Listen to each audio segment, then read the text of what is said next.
Hello all, I'm Sai and you're watching The Book Dragon. Today I'm bringing to you my next video in the top 5 series. Today I'm going to discuss with you guys my top 5 favorite fantasy worlds. I also want to make it clear now that just because these 5 worlds are my top 5 favorites doesn't mean that I'd like to be a part of all these 5 worlds. There are few worlds which I don't want to be a part of, and I definitely not want to be a part of in the future as well. But I just think that in terms of fantasy, these worlds are just great and they have a lot of work put into them. So without any further ado, let's get into the video. Also, I'm going to count down from 5 to 1. So if you want to know my most favorite of all the fantasy worlds, then you'll have to stick until the end. To start with, at number 5, we have The World of Ice and Fire by George R.R. Martin. The World of Ice and Fire is the world in which Game of Thrones, its sequels, prequels, companion novels, everything take place. And the best thing about this world, except the characters that have been created by George R.R. Martin into it, are actually the geography of the world and how people and the politics actually work in this world. Okay, the main geography of this world consists of two huge landmasses called Westeros and Essos. Essos is the huge landmass towards the east, and Westeros is the huge landmass towards the west. And also there's this huge other piece of land called the North, which is in the north, and it's totally ice covered. There are also these people called the White Walkers or the Living Dead. That is people who are dead but they are living right now as like zombies or zombies and they are like a huge threat for the population who live in the north. And also the special thing about this series is that we have only 2 types of seasons in this series. It is summer and winter, and every time there is summer, the people are really happy. They are able to make a living in summer. But when winter comes, snow just piles up to like feet in meters, and buildings just covered in snow. It snows that heavily, and that's the time during which the White Walkers come and take the living. They kill them and they make the living a part of the dead. That's one of the main threats in this world as a whole. Also, summer and winter, they don't have spans. Summer can exist for a period of like decades, and winter can come and last for even 2 or 3 more decades. So it's not at all fixed in any scale. That's what makes this world a really horrible place to live in, and also gives that major twist despite all the richness that is built within it. At number 4, we have The Shadow World by Cassandra Clare. This is the world in which the Shadowhunter Chronicles actually takes place. The thing about this series is that it's not a complete fantasy series. It's not epic fantasy in any way. It's a young adult urban fantasy. That is, the term urban fantasy actually means fantasy which actually happens as a part of the real world. We have 2 portions of the world. Half of the story takes place in our world in which we live in, and the other half takes place in a parallel world. That is, it also exists in the same world as we live, but there are people with angel blood called the Shadowhunters. That's the only difference between them and human beings. Hence they consider themselves superior. I don't know why. That's the only difference between them. But due to that presence of the angel blood, they form this huge society called the Society of the Shadowhunters, and they have a separate life in which they have to hunt demons and protect the normal human beings who don't know their existence. The main theme of this series is that all the stories and all the legends are actually true, and Cassandra Clare has actually made a really good work of presenting this world to us. Another thing about this world is that about this series is that it's not the world or the plot that actually draws us in. It's only the characters and the relationships that these characters form which makes us want to continue reading the series, because this world is something which is not at all believable in any way, but these characters are those which are totally believable, and those are the ones which actually connect this heightened sense of fantasy and this grounded state of the reality together for us. And I like that aspect of the story a lot. And when it comes to relationships, it's not just the romantic relationships that the author actually concentrates on. Romance is a huge part of the series, but apart from that, there are also friendships and familial bonds which are just explored in very different ways, and I just like that aspect of this world a lot, and that's why it's on number 4. At number 3, we have The Cosmere by Brandon Sanderson. Now, in this series, in this world, we have a lot of fantasy series with different magic systems. Okay, and that's what I like the most when it comes to this one, because most series that are set in fantasy worlds actually follow the same magic system throughout.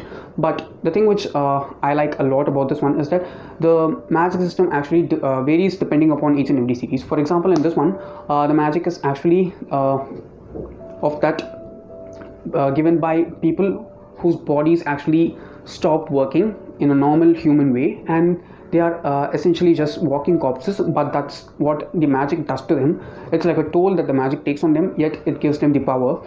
And in this one, Warbreaker, which you can see behind here, in this we have a magic system which is based on breath and colors, and as much color a human being draws, the more the breath they'll have, and that is a different type of magic system. And I think that I've also not read any of the other books by Brandon Sanderson. I've read these two mainly because they are standalones, and all of his books are huge. That's one of the main reasons why I have not read them, but I will definitely read them towards the future. This is one of the main reasons why it's my favorite, because while you have different types of magic system within a single universe, there will be some point in the universe where different people from different series following different magic systems will come into contact, and when there is this clash of magic systems and clash of powers that happens, it will be even more interesting. And that's one of the main things which I'm expecting a lot from the series, and that's why it's number 3 in my list. At number 2, we have The Wizarding World by J.K. Rowling. The Wizarding World is a world in which the Harry Potter series, its prequels and its companion novels take place. Everyone knows about the Wizarding World, right? I don't want to go on and exaggerate a lot on that. I'll tell you the reason why it's so high on my list. That is at number 2.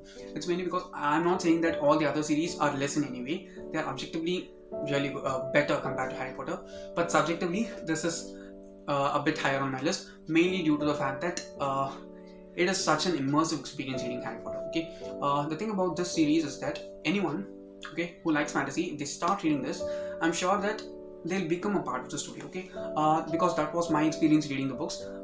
Every time I start reading a Harry Potter book, it doesn't feel like I'm reading a story. Okay, it doesn't feel like I'm reading a fantasy story. It just feels like I'm a part of the world. I'm just watching these things happen. Okay, and it's so magical in every sense. That's the main thing which I go with an expectation towards fantasy. It has to make me feel that magic that it has, and I'm sure that Harry Potter doesn't fail in any way at any times at all, and that's why it's so high on my list. And I'm sure that it'll it'll continue to be at that high position for a longer time towards the future as well, because it's very nostalgic for me, and it's also one of my all-time favorites. Finally, at number 1, we have The Grishaverse by Leigh Bardugo. Now, if you've been following me, I'm sure that you would have guessed that this would be number 1 on my list. I'll tell you what this world is actually made up of. Just like A Song of Ice and Fire, the geography of the Grishavers is also something that is really different. Okay, it has various countries called Fjerda, Ravka, Shuhan, Kerch, and a small island called Ketterdam within Kerch, many other things like that. Each and every piece of land, that is each and every country within the Grishavers, is based upon different cultures. Okay, it is not just okay. For example, Ravka is based upon mostly on Russian culture, and Shuhan is mostly based upon African culture. Fjerda is mostly based upon the northern land masses, and Kerch is mostly based upon Las Vegas, Greece, Romania, and many other stuff put together. That's the thing which I liked about the series a lot. It is very diverse, and not just for the sake of being diverse. She introduces that diversity which is really important in any category of books right now, and she does it with a really clearly justifying way. She also does that diversifying the characters as well as the places in which the characters live, the cultures that the characters follow, everything in a really good way. I liked that aspect of the series a lot. Also, the magic in this one is really beautiful. Okay, it's a magic that's totally based on science and logic. It's not just magic where you can just wave your hand and do magic and not worry about the consequences. For the magic in this universe to happen, there needs to be the existence of something else from which the magic can be manipulated by the magic makers called the Grisha. The magic in this world is called the small science because it's based on science, and it is the magic that starts from a molecular level. Those are things which I like about this series a lot, and that's one of the reasons why it's like on the topmost position for me. Also, it is also very atmospheric in every way. Okay, that's all for today, and don't forget to leave your top 5 favorite fantasy worlds in the comments below. I'd like to know them, and if you liked watching this video and enjoyed, don't forget to give it a thumbs up and also share it to your friends. If you want to get more content from me, do subscribe to the channel because I publish new videos every Sunday, Tuesday, Thursday and Saturday. Thanks for watching and have a great rest of your day.